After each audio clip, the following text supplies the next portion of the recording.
Evening guys, so today I'm going to show you how to make a goulash because that's what I'm having for tea, so I thought why not.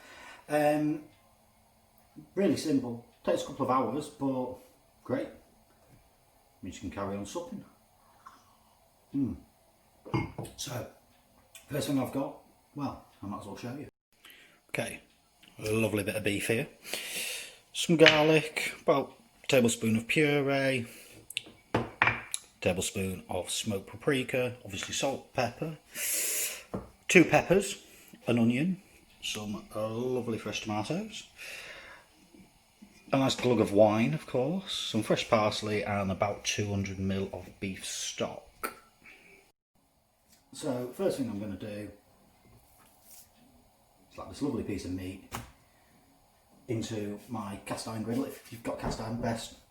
A couple of minutes each side. Then I'll dice it. It'll take it from there.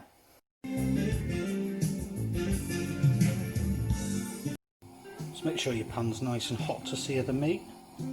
Just lay it on there. Okay, so while that's searing, we're going to get our tomatoes chopped in. Then peppers, same with the onion.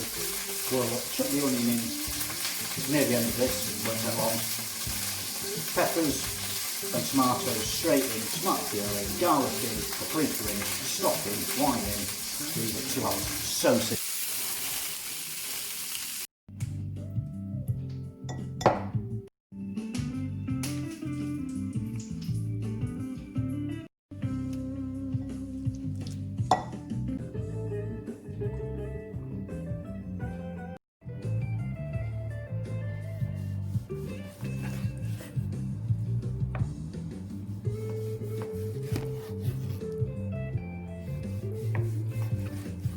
So you can use diced beef, but personally I used to use a nice bit like this, and only cooked through just like this.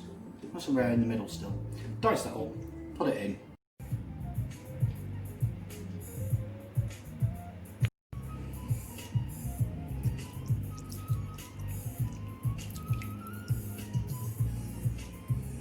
So that's it, everything's in, beef in, pepper, tomato, puree, garlic, smoked paprika. You can use normal paprika but smoked personally. Let's get putting the lid on, 2 hours in the oven, a bit more to drink, and enjoy in about 2 hours time. This has been in for about 2 hours now. Just doing some fresh bread to have with it, tomato mozzarella bread, thought that'd be really nice, bit of rice, and yeah, I've got friends over to enjoy it. I will show you the results.